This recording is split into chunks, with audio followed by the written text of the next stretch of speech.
பிறந்த எண்ணுக்கு எந்த எண்ணு நற்பு எண்ணாக வருது. அதாவது பிறவி எண்ணுக்கும் விதி எண்ணுக்கும் ஒரு நற்பான எண்ணை தேர்வு செய்து ஆங்கில முறைப்படி வைக்கணும்னு வச்சுங்களேன்.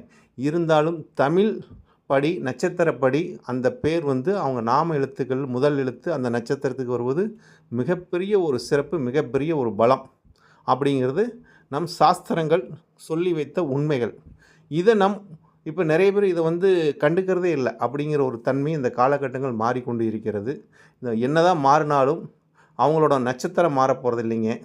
அந்த நட்சத்திரத்தைப்படி பேர் வைப்பது அவங்களுக்கு எளிதாக அவங்கள கண்டுபிடிச்சிடலாம். அந்த ஒரு தன்மையில் இருக்குதுன்னு வச்சுங்களேன். ஒரு நபர் அந்தந்த நட்சத்திரப்படி பேர் வைக்கும்போது அந்த நட்சத்திரத்துக்கு உண்டான நபர் ஈஸியாக அடையாளம் கண்டுக்கலாம் அப்படிங்கிற ஒரு தன்மையெல்லாம் அன்றைக்கி எளிதாக இதை வைத்தார்கள், ஈஸியாக பேர் வைத்தார்கள்.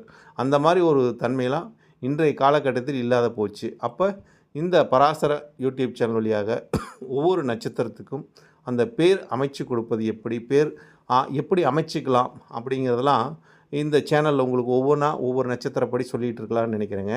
ஒவ்வொரு நட்சத்திரத்துக்கு நான் பொறுமையாக சொல்கிறேன். முதல் அஸ்வினி நட்சத்திரம். அஸ்வினி நட்சத்திரத்துக்கு பேர் நிறைய பேர்கள் இருக்குது. ஏன்னா நம்ம எடுத்தோன்னா ஒரு நட்சத்திரத்தில் பிறந்தால் அவங்களுக்கு இந்த பேர் தான் வைக்கணும், அந்த பேர் தான் வைக்கணும் அப்படிங்கிறதெல்லாம் கிடையாதுங்க.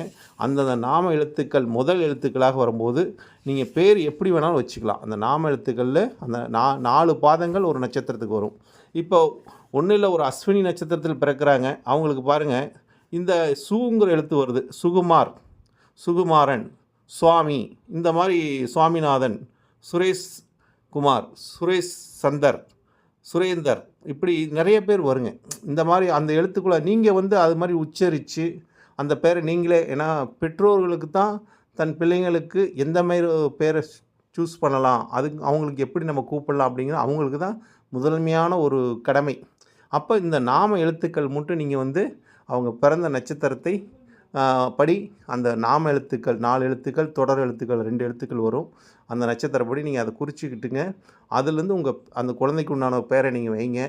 நிச்சயமாக அந்த குழந்தைக்கு பிறந்ததுலேருந்து அந்த குழந்தைக்கு ஒரு படிப்புலையும் சரி, ஒரு திருமணம் பண்ணி கொடுக்குறதும் சரி, ஒரு தொழிலுக்கு போவதும் சரி, எல்லாமே ஒரு வாழ்க்கையில் ஒரு சிறப்பான ஒரு நிலைப்பாட்டை கொடுக்கும். அந்த நட்சத்திரப்படி பேர் அமைப்பது அவங்களுக்கு சகல சௌபாகியங்களை ஏற்படுத்தி கொடுக்கும் என்பது இந்த சாஸ்திரத்தில் பொருந்தி உள்ள உண்மைகள். அதுக்கு அடுத்தது நியூமராலஜியும் அதுக்கு சப்போர்ட் பண்ணும்.